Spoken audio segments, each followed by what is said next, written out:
നമസ്കാരം ശ്രീല. നമ്മുടെ കേരളവർമ്മ കോളേജ് നമ്മുടെ എപ്പോഴും ചർച്ചകളിൽ നിറയാറുള്ളതാണ്. SFIക്കാരുടെയും അവിടുത്തെ ചില അധ്യാപകരുടെയും എല്ലാ കാര്യങ്ങളും സാധാരണ ചർച്ചകളിൽ നിറയാറുണ്ട്. ഇപ്പോൾ 2023 മെയ് 23 അവിടെ ഒരു വിദ്യാർത്ഥി ഒരു SFI നേതാവിനാൽ പീഡിപ്പിക്കപ്പെട്ടിരുന്നു. അത് ആ വിദ്യാർത്ഥി ഓഗസ്റ്റ് 12 അതിന് പരാതി കൊടുക്കുകയും തുടർന്ന് ആ SFI നേതാവിനെ അറസ്റ്റ് ചെയ്യുകയൊക്കെ ചെയ്തിരുന്നു. പക്ഷേ ഇപ്പോൾ വീണ്ടും അത് ചർച്ചയാവുകയാണ്. ഈ ഒരു സംഭവം എന്തുകൊണ്ട് മാനേജ്മെൻറ്റിനെ അറിയിച്ചില്ല എന്ന് മാനേജ്മെൻറ്റ് ചോദ്യം ചെയ്തിരുന്നു. ഇപ്പോൾ കൊച്ചിൻ ദേവസ്വം ബോർഡിൻ്റെ നിർദ്ദേശപ്രകാരം Devaswom board chief vigilance officer ഇപ്പോൾ അത് വീണ്ടും അന്വേഷിക്കുകയാണ്.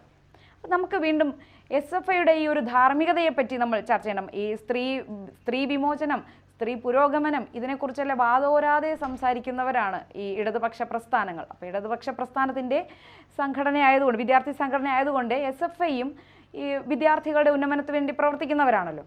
അപ്പോൾ അവർ നിരവധി സംഭവങ്ങളുണ്ട് SFIക്കാരുടെ പേർക്കുള്ളത്, സ്ത്രീകൾക്കെതിരെയുള്ള അതിക്രമങ്ങൾ. അപ്പോൾ ഈ ഒരു വിഷയത്തിൽ ശ്രീല, SFIയുടെ ധാർമ്മികതയെപ്പറ്റി എന്താണ് പറയാനുള്ളത്? SFIക്ക് ധാർമ്മികത എന്നൊന്നും ഇല്ല എന്നാണ് എന്റെ അഭിപ്രായം. പിന്നെ സ്ത്രീകളെ കൊണ്ട് നടക്കുന്നതും സ്ത്രീകളെ പുരോഗമനത്തിന്റെ പാതയിലേക്ക് നയിക്കുന്നു എന്നിവർ പറയുന്നതുമൊക്കെ അവർക്ക് സ്ത്രീകളെ ഉപയോഗിക്കാനുള്ള ഒരു ഉപാധി മാത്രമായിട്ട് കാണാനാണ് എനിക്കിഷ്ടം. കാരണം അങ്ങനെ അല്ലാതെയെങ്കിൽ എന്തുകൊണ്ടാണ് സ്ത്രീവിരുദ്ധത ഇത്രയധികം ഈ സംഘടനയിൽ ഉണ്ടാകുന്നതെന്ന് ആലോചിച്ച് നോക്കിയിട്ടുണ്ടോ? KSU ആണെങ്കിലും ABVP ആണെങ്കിലും ഒക്കെ ക്യാമ്പസുകൾ പ്രവർത്തിക്കുന്ന സംഘടനയാണ്. ഇത്തരത്തിലുള്ള സംഘടനകളിൽ മറ്റേതെങ്കിലും സംഘടനകൾക്കെതിരെ ഇത്തരത്തിലുള്ള ഗുരുതരമായ ആരോപണം വരുന്നിട്ടുണ്ടോ? SFIയുടെ സംസ്ഥാന പ്രസിഡന്റ് ആർഷോ ഒരു AISFകാരിക്കെതിരെ ആക്രോശിച്ചതും അവരെ ഏത് രീതിയിലാണ് ട്രീറ്റ് ചെയ്തതെന്ന് കേരളത്തിലെ പൊതുസമൂഹം കണ്ടതാണ്. അതിനും അപ്പുറം ഇവരുടെയൊക്കെ ഏറ്റവും വലിയ മാതൃസംഘടനയായ CPMന്റെ സ്ത്രീവിരുദ്ധ നിലപാടുകൾ നമ്മൾ എന്നും കണ്ടുകൊണ്ടിരിക്കുന്നതാണ്. സ്ത്രീകളെ പുരോഗമനത്തിന്റെ പാതയിലേക്ക് അല്ല, അത് ഇടയ്ക്ക് കയറിക്കൂടെ. ആർഷോ പറഞ്ഞത് ഒരു ലോക്കൽ ഗുണ്ട സെറ്റപ്പിലുള്ള ഒരാൾക്കാർ പോലും പറയാൻ മടിക്കുന്ന തരത്തിലുള്ള വാക്കുകളിൽ ആർഷോ ഉപയോഗിക്കും. തീർച്ചയായും ആർഷോയിൽ നിന്ന് അതിൽ കൂടുതൽ എന്താണ് പ്രതീക്ഷിക്കാനുള്ളത്? എത്ര കേസിൽ പ്രതിയാണ്? ഇപ്പൊ ABVPയുടെ ഒക്കെ സംഘടനാ സംവിധാനത്തിൽ ABVPയുടെ സംസ്ഥാന പ്രസിഡന്റ് ആകുന്നത് അധ്യാപകരായിട്ടുള്ള ആൾക്കാരായിരിക്കും. അതിന് വളരെ പ്രധാനപ്പെട്ട കാരണമുണ്ട്. കാരണം ഒരു വിദ്യാർത്ഥി സംഘടനയെ നയിക്കാൻ ഒരു അധ്യാപകൻ വേണം എന്നുള്ളത് കൊണ്ടാണ് അടുത്ത കാലഘട്ടങ്ങളിലെല്ലാം ABVPയുടെ സംസ്ഥാന പ്രസിഡന്റായി വന്നിരുന്നത് അധ്യാപകരായിരുന്നു. അതിന് അപവാദം 1-2 ഡോക്ടർമാരൊക്കെ വന്നു. എങ്കിൽ പോലും കൂടുതലും അധ്യാപകരെയാണ് അവർ ഇത്തരത്തിൽ സംസ്ഥാന പ്രസിഡന്റായി നിയമിക്കുന്നത്. അതിന് കാരണം ഈ വിദ്യാർത്ഥി സംഘടന വിദ്യാർത്ഥികളാണ്, ചെറിയ പ്രായത്തിലുള്ളവരാണ്. ഇവരെ നയിക്കാൻ വളരെ കൃത്യമായി തന്നെ ഒരാൾ വേണം. അതുകൊണ്ട് തന്നെയാണ് അങ്ങനെ ഒരു രീതി ABVPക്കൊക്കെ ഉണ്ടായിരുന്നത്. ഇവിടെ എന്താണ് സംഭവിക്കുന്നത്? ഏറ്റവും അധികം ക്രിമിനൽ കേസുകളിൽ പെടുന്ന ഒരാളായിരിക്കും, അല്ലെങ്കിൽ അത്തരത്തിലുള്ള ആൾക്കാരെയാണ് ഇവർ സംസ്ഥാന പ്രസിഡന്റും അല്ലെങ്കിൽ നേതാക്കന്മാരായും ഒക്കെ വാഴിക്കുന്നത്. അടുത്തിടെ നമ്മൾ കണ്ടതല്ലേ, കാപ്പ കേസിലെ ഒരു പ്രതിയെ വീണ ജോർജ് CPMലേക്ക് ആനയിക്കുന്നു. ഇപ്പോൾ DYFIയുടെ മേഖലാ സെക്രട്ടറി ആക്കിയിട്ടുണ്ട് കാപ്പ കേസിലെ പ്രതിയെ. ഈ എല്ലാ വിങ്ങും സ്ത്രീകളെ പീഡിപ്പിക്കുന്ന വിങ്ങാണെങ്കിലും, അല്ലെങ്കിൽ അത്തരത്തിലുള്ള ആൾക്കാരെ പ്ലേസ് ചെയ്യുന്നിടത്താണെങ്കിലും, അല്ലെങ്കിൽ കാപ്പ പ്രതിയെ പ്ലേസ് ചെയ്യുന്നതാണെങ്കിലും, ഇത്തരത്തിലുള്ള എല്ലാ ആൾക്കാരെയും പ്ലേസ് ചെയ്യുന്നത് അടക്കമുള്ള കാര്യങ്ങൾ നമ്മൾ വ്യക്തമായി കാണുന്നതാണ്. ഇവിടെ നമ്മൾ കണ്ടാണ് CPM നേതാക്കളുമായി ബന്ധപ്പെട്ട് തന്നെ ഇനി SFI അവിടെ നിൽക്കട്ടെ, അതായത് SFI എന്ന് പറയുന്ന സംഘടന എവിടെ നിൽക്കട്ടെ. SFI കുട്ടിക്കുരങ്ങന്മാരെ കൊണ്ട് ചുടുചോറ് വാരിക്കുന്ന പോലെ SFI ഉപയോഗിക്കുന്നുണ്ട് CPM എന്ന കാര്യത്തിൽ സംശയമില്ല. എങ്കിൽ പോലും എന്താണ് കുട്ടികൾക്ക് നമ്മൾ എന്താണ് പകർന്നു നൽകുന്നത്? അതായത് വരുന്ന തലമുറയ്ക്ക് ഒരു വിദ്യാർത്ഥി സംഘടനയ്ക്ക് ഒരു മാതൃസംഘടന എന്ന രീതിയിൽ ഇവരെന്താണ് പകർന്നു നൽകുന്നത്? എത്ര CPM നേതാക്കളാണ് ആരോപണ വിധേയരായിട്ടുള്ളത്? ഈ ആരോപണ വിധേയരായവരെ മാറ്റി നിർത്തുന്നുണ്ടോ പാർട്ടി? PK ശശി, ഗോപി കോട്ടമുറിക്കൽ, ഇത്തരത്തിലുള്ള നിരവധി ഒളിക്യാമറ വെച്ച കേസാണെങ്കിലും, അതുപോലെ തന്നെ ശശി ആണെങ്കിലും PK ശശി ആണെങ്കിലും ഒക്കെ സ്ത്രീപീഡന പരാതികളിൽ പെട്ടിട്ടുള്ളവരെ എങ്ങനെയാണ് CPM കൈകാര്യം ചെയ്തിട്ടുള്ളത്? പാർട്ടിക്ക് കോടതിയുണ്ട്, പാർട്ടി കോടതി അന്വേഷിക്കും എന്നാണ് ഒരു ഭരണഘടനാ സംവിധാനത്തിന്റെ ഭാഗമായിരുന്ന വനിതാ കമ്മീഷൻ അധ്യക്ഷ പറഞ്ഞത്. അപ്പൊ നമുക്ക് എവിടെ നിന്നാണ് ഇവർക്ക് നീതി കിട്ടുക? സാധാരണ ഒരു വിദ്യാർത്ഥിക്ക് ഇങ്ങനെ ഒരു പ്രശ്നം ഉണ്ടായാൽ SFI എന്ന് പറയുന്ന സംഘടനയിൽ എവിടെ നിന്നാണ് നീതി ഉണ്ടാവുക? ഇനി ഇതൊക്കെ പോട്ടെ, അടുത്ത തട്ടിപ്പ് നോക്കിയാൽ നമുക്ക് വളരെ കൃത്യമായി മനസ്സിലാക്കാൻ കഴിയും. കഴിഞ്ഞ കാലഘട്ടങ്ങളിലൊക്കെ ഒരു യോഗ്യതയും ഇല്ലാത്ത പലരും, BCom ജയിക്കാത്തവൻ MCOമിന് ചേരുന്നു. പിന്നെ സർട്ടിഫിക്കറ്റുമായി കാലടി സംസ്കൃത സർവകലാശാലയില് ഒരു പെൺകുട്ടി വ്യാജ സർട്ടിഫിക്കറ്റുമായി ജോലി തേടുന്നു. ഇത്തരത്തിലുള്ള എത്ര വിഷയങ്ങളാണ് CPMുമായി ബന്ധപ്പെട്ട് അല്ലെങ്കിൽ ഉണ്ടായിട്ടുള്ളത്, CPMന് പരിഹരിക്കേണ്ട പ്രശ്നങ്ങളായി ഉണ്ടായിട്ടുള്ളത്. പക്ഷെ ഇവരെയൊക്കെ കൈകാര്യം ചെയ്ത രീതി എങ്ങനെയാണ്? ഇപ്പോ ആ വിദ്യ വീണ്ടും അടുത്ത കോഴ്സിലേക്ക് തുടർന്ന് പഠിക്കാം എന്നാണ് ഇപ്പോൾ വന്നിരിക്കുന്നത്. യൂണിവേഴ്സിറ്റി അതിനുള്ള അനുവാദം കൊടുക്കാൻ സാധിക്കുന്നത്. അപ്പൊ ഏത് തരത്തിലുള്ള തോന്നിവാസവും ഏത് തരത്തിലുള്ള ഫ്രോഡ് പരിപാടികളും കാണിക്കുന്നവർക്ക് ഒരു വിദ്യാർത്ഥി സംഘടന പ്രവർത്തിക്കാവുന്ന സംഘടന. വേറൊരു വാർത്ത ഉണ്ടായിരുന്നു ശ്രീല, അത് ശ്രീലയുടെ ശ്രദ്ധയിൽപ്പെട്ടോന്ന് എനിക്കറിയില്ല. ശങ്കരാചാര്യ കോളേജിലെ അവിടെയുള്ള ഒരു എസ് എഫ് ഐ നേതാവ് മുൻ യൂണിറ്റ് സെക്രട്ടറി ഉൾപ്പെടെ 4 പേര് അറസ്റ്റിലായിരുന്നു. എന്ത് കാര്യത്തിനാണെന്ന് അറിയാമോ? ഒരു കൂട്ടുകാരിയുടെ ചിത്രങ്ങൾ അശ്ലീല സൈറ്റുകളിൽ പബ്ലിഷ് ചെയ്തതിന് വേണ്ടിയിട്ടായിരുന്നു.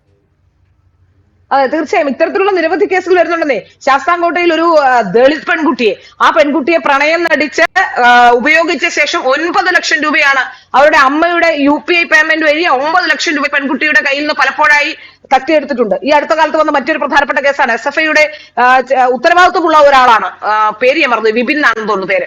അത്തരത്തിൽ നിരവധി പേർ ഇത്തരത്തിൽ SFI എന്ന് പറയുന്ന സംഘടനയുടെ ഭാഗമായിട്ടുള്ള ആൾക്കാർ എല്ലാ തട്ടിപ്പിലും വെട്ടിപ്പിലും ഇത്തരത്തിലുള്ള സ്ത്രീ പീഡനങ്ങളിലും ഒക്കെ പ്രതിയാണ്.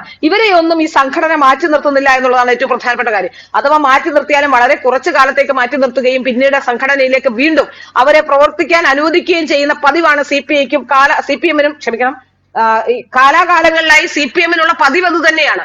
അതുകൊണ്ട് തന്നെയാണ് നമുക്ക് മനസ്സിലാക്കാൻ സാധിക്കുന്നത് ഇത്തരത്തിലുള്ള ക്രിമിനലുകൾ കൂടുന്ന ഒരു കൂടാരമായി SFI മാറും. അതിലെന്താണ് സംശയമുള്ളത്? എന്ത് തോന്നിവാസവും കാണിക്കാനും അതിന് പ്രൊട്ടക്ഷൻ കിട്ടാനും ഒരു സംഘടന, ഒരു മാതൃ സംഘടന അങ്ങനെ നിൽക്കുന്നുണ്ടെങ്കിൽ അവരുടെ ബാക്കിയുള്ള സംഘടനകളുടെ കാര്യം എന്തായിരിക്കും? ഇപ്പൊ പറഞ്ഞില്ലേ, കാപ്പ കേസ് പ്രതിയടക്കം ക്യാമ്പസുകളുണ്ട്. ഇതിനു മുമ്പ് ഒരു വലിയ പ്രമാദമായ കേസുണ്ടായിരുന്നു, കോട്ടയത്തെ SME റാങ്കിംഗ് കേസ്. ആ കേസിലും പെട്ട ചില SFIയുടെ ഭാരവാഹികളായിരുന്നു. ഇത്തരത്തിലുള്ള നിരവധി കേസുകൾ വരുന്നു. ആ കേസുകളിലൊക്കെ ആരോപണ വിധേയനായി നിൽക്കുന്നു. പല കേസുകളിലെയും പിന്നാമ്പുറം അന്വേഷിച്ചെന്നാൽ, ഇപ്പോ സൂര്യനെല്ലി കേസിന്റെ ആണെങ്കിലും ഒക്കെ പിന്നാമ്പുറം അന്വേഷിച്ചെന്നാൽ അതിലുമൊക്കെ പെട്ടിരിക്കുന്ന പഴയ SFIയുടെ പ്രവർത്തകരും അത്തരത്തിലുള്ള ആൾക്കാരുമാണ് നമ്മൾ അന്വേഷിച്ച് ചെല്ലുമ്പോൾ നമുക്ക് മനസ്സിലാക്കാൻ സാധിക്കുന്നത്. അതിൽ ഒന്നാം പ്രതി തന്നെ ലോ കോളേജിലെ SFIയുടെ പ്രവർത്തകരായിരുന്നു എന്നാണ് മനസ്സിലാക്കാൻ സാധിക്കുന്നത്. അപ്പൊ ഇങ്ങനെ എല്ലാ കേസുകളിലും പെടുന്നവരൊക്കെ ഇത്തരത്തിലുള്ള നിരവധി പരാതികളും ഒക്കെ മുമ്പോട്ട് വരുമ്പോൾ നമുക്ക് മനസ്സിലാക്കാൻ സാധിക്കുന്നത് എന്താണ്? ഈ ക്രിമിനലിസവും ഈ സ്ത്രീ പീഡനവും ഒന്നും അവർക്കൊരു പ്രശ്നമല്ല. അതുകൊണ്ട് തന്നെയാണ് ഇത്തരത്തിലുള്ള പ്രശ്നം ഉണ്ടാകുന്നത്. കേരളം ഈ പ്രശ്നം ഉണ്ടാകുന്നത് ആ കോളേജിൽ അറിയുന്നില്ല, പുറത്ത് പരാതിയാവുന്നു. കോളേജിൽ അറിഞ്ഞ് ഉടനെ തന്നെ അറിയില്ലെങ്കിൽ, കോളേജ് എന്തെങ്കിലും ഒരു വിഷയം ഇത്തരത്തിൽ ഉണ്ടായി എന്നറിഞ്ഞാൽ ആ വിഷയം ഉടൻ തന്നെ അഡ്രസ് ചെയ്യപ്പെട്ടില്ലെങ്കിൽ അല്ലെങ്കിൽ അതിനൊരു തീരുമാനം ഉണ്ടാക്കി ഉടനെ തന്നെ പോലീസിനെ ഇവർ ഇൻഫോം ചെയ്യേണ്ടതാണ്. എന്നാൽ ഇപ്പോൾ അവർ പറയുന്നത് എന്താണ്? അവരിതൊന്നും അറിഞ്ഞിട്ടില്ല, ഇപ്പോഴാണ് അവർ അറിയുന്നത്. ഇപ്പോൾ അതുമായി ബന്ധപ്പെട്ട ദേവസ്വം ബോർഡിന്റെ, അതായത് കൊച്ചിൻ ദേവസ്വം ബോർഡിന്റെ വിജിലൻസ് അന്വേഷണം നടത്തുന്നു എന്നാണ് പറയുന്നത്. എനിക്ക് മനസ്സിലാവാത്തത് ഇത്രയും വലിയ പ്രശ്നം ഉണ്ടായിട്ടും അവിടെ വലിയ സ്ത്രീപക്ഷവാദികളെന്ന് നടിക്കുന്ന ചില അധ്യാപികമാരൊക്കെ ഉണ്ട്, ദീപാ നിശാന്ത് പോലുള്ള അധ്യാപികമാരൊക്കെ. ഏതായാലും അവരൊന്നും വാതുറക്കുന്നില്ല. പണ്ട് RSSകാരൻ വഴിയെ കൂടെ പോകുമ്പോൾ ബലാത്സംഗം ചെയ്യുമോ എന്ന് ഭയന്നിരുന്നു എന്ന സ്വപ്നം കണ്ടിരുന്ന ദീപാ നിശാന്താണ് ഇപ്പോൾ ഇത്തരത്തിലുള്ള ഒരു പ്രശ്നം ക്യാമ്പസിൽ ഉണ്ടായിട്ട് എന്തുകൊണ്ടാണ് അത്തരം വിഷയങ്ങൾ അഡ്രസ് ചെയ്യാതെ പോകുന്നത്? നമുക്ക് ഇതിൽ നിന്നൊക്കെ എന്താണ് മനസ്സിലാക്കാനുള്ളത്? യഥാർത്ഥത്തിൽ സ്ത്രീകളെ ചൂഷണം ചെയ്യുന്ന സംഘടന തന്നെയാണെന്ന കാര്യത്തിൽ യാതൊരു സംശയമില്ല. ഇന്ന് വേറൊരു വാർത്ത കാണാനിടയായി. അതായത് കേരള യൂണിവേഴ്സിറ്റിയുടെ മുഴുവൻ സ്ഥാനങ്ങളിലും സ്ത്രീകൾ ആയിരിക്കുന്നുവെന്ന്. ഈ സ്ത്രീകളെ ഒരു രീതിയിൽ ഇങ്ങനെ പ്രൊജക്ട് ചെയ്യുകയും മറു രീതിയിലൂടെ ഇനി ഇതിന്റെയൊക്കെ പിന്നാമ്പുറത്ത് പിന്നീടുള്ള കാര്യങ്ങൾ വരുമ്പോഴാണ് പലപ്പോഴും ഇത്തരത്തിലുള്ള പ്രശ്നങ്ങൾ പുറത്തു വരുന്നത്. ഇങ്ങനെ സ്ത്രീകളെ ഒരു തരത്തിൽ പ്രോത്സാഹിപ്പിക്കുന്നു എന്ന് പറയുന്ന ഈ സംഘടന അത്രയധികം സ്ത്രീവിരുദ്ധമായ കാര്യങ്ങളാണ് നടപ്പാക്കുന്നത്. ഒന്നും വേണ്ടല്ലോ, ക്ഷേമ കമ്മിറ്റി റിപ്പോർട്ട് വന്നതോടുകൂടി തന്നെ നമുക്ക് മനസ്സിലായില്ലേ, സർക്കാരിനോട് കഴിഞ്ഞ ദിവസം കോടതി ചോദിച്ച ചോദ്യം പ്രസക്തമല്ലേ? എന്തുകൊണ്ടാണ് ഇത്രയും ഗൗരവകരമായ ഒരു വിഷയം ഉണ്ടായിട്ടും ഗവൺമെന്റ് അനങ്ങാതിരുന്നതെന്ന് കോടതി ചോദിക്കുന്ന സാഹചര്യം ഉണ്ടായി. ഈ കോടതി ചോദിച്ച സാഹചര്യം ഉണ്ടായപ്പോൾ എന്താണ് പറഞ്ഞത്? സ്ത്രീകളുടെ സ്വകാര്യത സംരക്ഷിക്കാനാണെന്ന്. അപ്പോ വളരെ കൃത്യമായി തന്നെ കോടതി ചോദിച്ചു, സ്വകാര്യത സംരക്ഷണത്തിനപ്പുറം സ്ത്രീയുടെ അന്തസ്, അതായത് സ്വാതന്ത്ര്യം, സ്ത്രീയുടെ വളരെ കൃത്യമായ അവരുടെ ഡിഗ്നിറ്റി, അത് സംരക്ഷിക്കേണ്ട ബാധ്യത സർക്കാരിനില്ലേ? കേരളത്തിലെ സർക്കാരിനെ ഏറ്റവും വലിയ തിരിച്ചടിയല്ലേ? എന്നിട്ട് പോലും അത്തരം ചോദ്യങ്ങൾ ചോദിച്ചിട്ട് പോലും സ്ത്രീകളുടെ അന്തസ്സ് സംരക്ഷിക്കാത്ത ഒരു സർക്കാരാണ് കേരളത്തിലുള്ളത് നമുക്ക് മനസ്സിലാവുന്നില്ലേ? കേരളത്തിലെ സ്ത്രീകളുടെ അന്തസ്സ് സംരക്ഷിക്കണമായിരുന്നു. നമുക്കറിയാം, സിനിമാ രംഗവുമായി ബന്ധപ്പെട്ട ഗുരുതരമായ ആരോപണങ്ങൾ, വളരെ ഗുരുതരമായ ആരോപണങ്ങളുള്ള വളരെ അധികം കേസുകൾ വന്നിട്ടില്ലേ? ഈ കേസുകളിലൊക്കെ എന്തായിരുന്നു സർക്കാരിന്റെ നിലപാട്? ചലച്ചിത്ര അക്കാദമി ചെയർമാനുമായി ബന്ധപ്പെട്ട ഒരു പോക്സോ കേസ് അയാൾ തന്നെ വന്നൊരു ചാനലിൽ സമ്മതിച്ചതാണ്, ഞാൻ ആ കേസ് സെറ്റിൽ ചെയ്തു എന്ന്. ഇതിനുള്ള സാഹചര്യം ആരാണ് ഉണ്ടാക്കി കൊടുത്തത്? ഇത്തരം ഒരു പോക്സോ കേസ് വന്നാൽ അതിൽ ഇടപെടേണ്ടത് ആരാണ്? കേരളത്തിലെ സർക്കാർ അറിയാതെ അങ്ങനെ ഒരു കേസ് വരില്ല. വന്നാൽ തന്നെ അത് കോടതിയിൽ എത്തുമ്പോൾ ആരാണ് അതിന് കൃത്യമായി നിലപാടെടുക്കേണ്ടത്? സർക്കാരാണ് നിലപാടെടുക്കേണ്ടത്. പക്ഷേ എന്തുകൊണ്ടാണ് ഇങ്ങനെയുള്ള വിഷയങ്ങൾ സെറ്റിൽ ചെയ്യാനുള്ള അവസരം ഇത്തരത്തിലുള്ള ആൾക്കാർക്ക് നൽകുന്നത്? അതിൽ നമുക്ക് വളരെ വ്യക്തമായി മനസ്സിലാവുന്നില്ല കേരളത്തിലെ സർക്കാരിന്റെ നിലപാട് എന്താണെന്നുള്ളത്.